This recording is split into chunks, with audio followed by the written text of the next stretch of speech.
Cluster news today और मैं हूं आपके साथ मानवी ठाकुर। शुरुआत करते हैं आज की खास खबरों से। ये कह देना कि प्रयास नहीं हो रहे हैं या पर्यटन दिखता नहीं है, मुझे लगता है कि आप लोगों को थोड़ा ठीक से देखने की आवश्यकता है।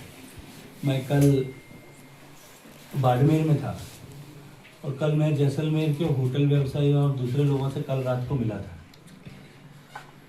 कल के दिन में जैसलमेर में एक भी होटल में एक भी रूम अवेलेबल नहीं है। मुझे लगता है कि वो आपको पर्यटक नहीं दिखते होंगे तो ऐसा तो नहीं मानना चाहिए। देश का पर्यटन लगभग 15% CAGR से बढ़ रहा है। डोमेस्टिक टूरिज्म भी बढ़ रहा है और इनबाउंड टूरिस्ट भी बढ़ रहा है। टूरिज्म के को लेकर के इंफ्रास्ट्रक्चर बनाना, नए टूरिज्म के जो है नए एक्सपीरियंसेस डेवलप करना, ये राज्य सरकार को प्राथमिकता के साथ काम करना होता है।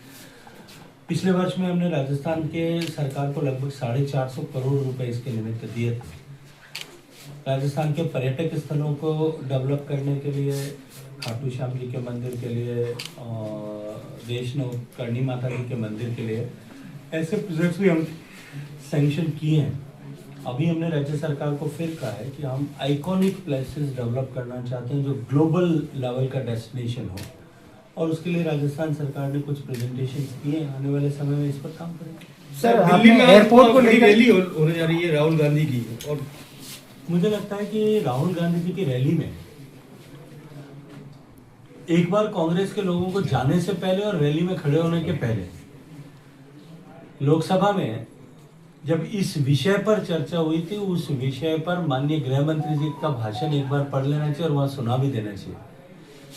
मैं आज फिर कहूंगा, जो गृह मंत्री जी ने वहां बात कही कि एक समय आएगा जब कांग्रेस पार्टी के लोग, कांग्रेस पार्टी के एक समय में नेता राहुल गांधी थे, इसको लिए उस समय को कोसेंगे और राहुल गांधी जी को जो है उसके लिए भगवान से कहेंगे कि ये कैसा दुर्दिन हमको दिखाया था।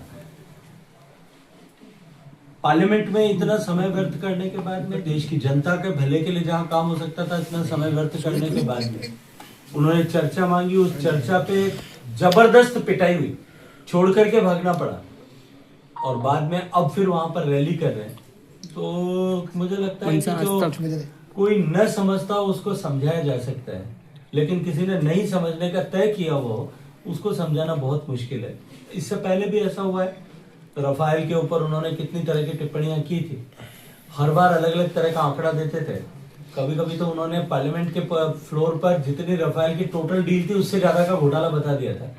आखिरकार दो देशों के बीच में संबंध खराब करने के उन्होंने स्तर पर ला दिया था। आखिरकार फ्रांस की सरकार के इंटरवेंशन के बाद में, उनके द्वारा स्टेटमेंट किए जाने के बाद में और सुप्रीम कोर्ट ने लताड़ लगाई, तब माफी मांग के उसको छोड़ दिया।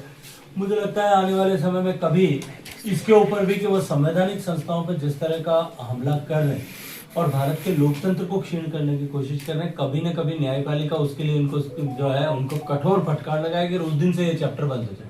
ठीक सर, जिस तरीके से राजनीति जो है आज एक स्थिति पे आया है, ये विधायक के पता करते हैं शाम करने के लिए मैं अभी क्योंकि मैंने अखबार में देखा है नहीं है, मुझे किसी ने बताया है, उस पर टिप्पणी नहीं करना चाहता।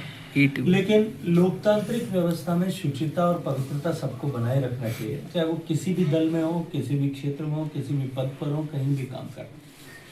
सर